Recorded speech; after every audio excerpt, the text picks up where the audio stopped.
Principal bénéficiaire de la subvention octroyée par le Fonds mondial de lutte contre le sida, la tuberculose et le paludisme, en appui à la riposte nationale contre la Covid-19, la Croix-Rouge française vient de manifester son élan de solidarité envers le Congo à travers son don composé d'équipements de protection individuelle indispensables pour la prévention et le contrôle des infections dans les formations sanitaires. Frédéric Boyer, directeur des opérations internationales de la Croix-Rouge française, sur la composition de ce don.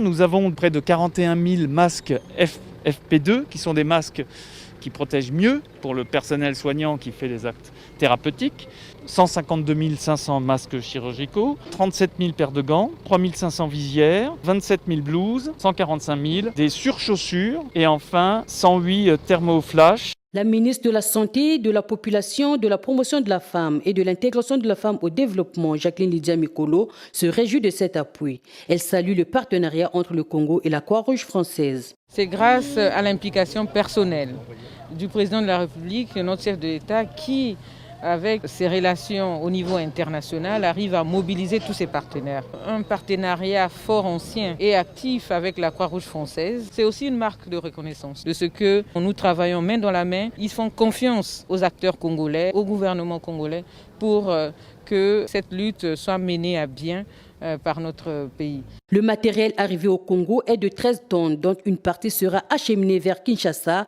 pour la réponse à l'épidémie de la maladie à virus Ebola déclarée à Mbandaka dans la province de l'Équateur en RDC.